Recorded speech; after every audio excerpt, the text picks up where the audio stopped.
Salut les corbecs. Alors aujourd'hui, moi ce que je vous propose, c'est une petite astuce perso pour ce qui est de faire des économies d'énergie. Alors, vous le voyez là, le gros bébé, c'est l'accumulateur d'eau, donc le chauffe-eau, hein, qui fait dans les 150-200 litres, un truc comme ça. C'est-à-dire c'est dimensionné pour une famille de 4 à 6 personnes, quoi, en gros. Et en fait, quand on sait que la température minimale préconisée pour éviter les développements de bactéries dans l'eau chaude sanitaire, c'est de 60 degrés, en fait, il y a peut-être moyen de gratter un petit peu. C'est-à-dire, l'eau dans le chauffe-eau, elle est prévue souvent elle est mise très très chaude.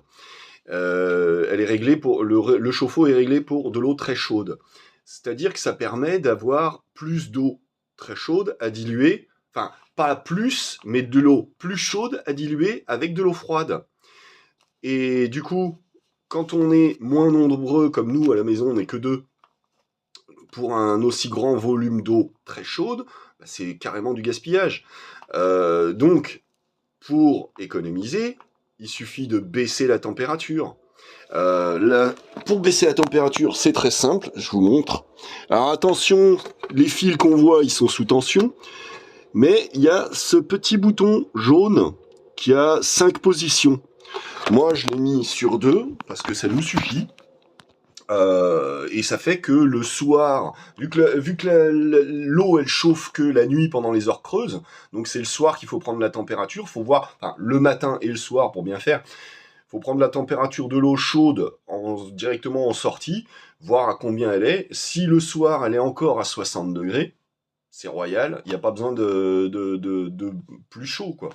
Parce que pour, comment dire, pour un même volume d'eau chaude consommée, on va avoir une eau à température, donc à 30 degrés, mettons si c'est pour la douche, on va avoir plus de quantité d'eau à 30 degrés.